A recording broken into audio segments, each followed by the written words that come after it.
নমস্কার বন্ধুরা, আমি পূজার আমার নতুন একটি কুকিং ভিডিওতে আপনাদের অনেক স্বাগত।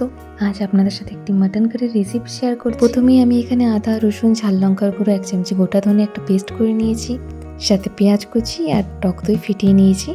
এখানে কড়াই গরম হয়ে গেছে। প্রথমে সর্ষের তেল দিয়ে ভালো করে কড়াইতে আগে মাখিয়ে নেবো, যাতে আলুগুলো লেগে না যায়। তারপরে আমরা আলুগুলো দিয়ে দিচ্ছি। এখানে ভালো করে আলুগুলো লাল লাল করে ভেজে নেবো নুন হলুদ দিয়ে। আলুগুলোকে আমি একদম লো স্টিমে আর ঢেকে ঢেকে ভেজেছি, যাতে আলুটা পুরোপুরি ভালো করে সেদ্ধ হয়ে যায়। আমি এখানে ছোট সাইজের গোটা গোটা আলু ভেজে নিয়েছি। আপনারা অন্যরকমভাবেও আলুগুলো সাইজ করে নিতে পারেন। এখানে আমার আলুগুলো ভাজা হয়ে গেছে। আমি সব আলুগুলোকে এবার তুলে নেব। এবার এই কড়াইতে সামান্য কিছু তেল অ্যাড করে একটা শুকনো লঙ্কা দিয়ে ফোড়নে, তারপরে পেঁয়াজ কুচিগুলো দিয়ে ভালো করে পেঁয়াজ কুচিগুলো লবণ হলুদ দিয়ে ভেজে নেব। যতক্ষণ না পেঁয়াজটা বাদামি রঙের কালার আসছে ততক্ষণ পেঁয়াজটাকে আমরা ভাজবো। এখানে পেঁয়াজটা আমার বাদামি রঙের করে ভাজা হয়ে গেছে।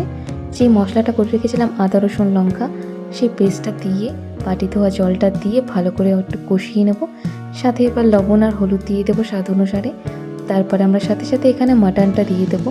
যেহেতু আমি এখানে মাটনটা প্রেশারে সিটি দিয়ে নিইনি, তাই আমাকে একটু কষাতে হবে বেশিক্ষণ ধরে। আপনারা চাইলে মাটনটা আলাদা প্রেশারে সিটি দিয়ে নিতে পারেন। আমি যেহেতু প্রেশারে সিটি দিয়ে নিইনি, তাই আমার মাটনটা কষাতে হবে অনেকক্ষণ ধরে। আমি ঢাকনি দিয়ে বারবার করে ঢেকে ঢেকে কষিয়ে নিচ্ছি। তারপরে এখানে টক দই দিয়ে দিলাম। টক দই দিয়ে বেশ কিছুক্ষণ নাড়াচাড়া দিয়ে আবার আমি ঢেকে ঢেকে কষিয়ে নেব, যতক্ষণ না পেঁয়াজ রসুনের গন্ধটা যাচ্ছে।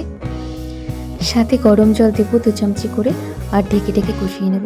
এইভাবেই কষাতে হবে একই প্রসেসে, যতক্ষণ না মাংসটা পুরোপুরি আমাদের সেদ্ধ হয়ে যাচ্ছে। যেহেতু আমি প্রেশারে দিইনি, তাই আমাকে এরকমভাবেই কষাতে হবে। মাংস আমাদের 90% মতন হয়ে গেছে। ভাজা আলুটা দিয়ে ভালো করে ফুটিয়ে নেব 5 মিনিট মতন, তো আলুর মধ্যে মশলাটা ভালো করে ঢুকে যায়। 5 মিনিট হয়ে গেছে, আমাদের মাংস পুরো রেডি। এবার আমরা মাংসটাকে নামিয়ে নেব। মাংসটা এবার আমি একটা গামলায় ঢেলে নিলাম। কমেন্টে অবশ্যই জানাবেন রেসিপিটা আপনাদের কেমন লাগলো। ভালো লাগলে চ্যানেলটিকে সাবস্ক্রাইব করে পাশে থাকবেন।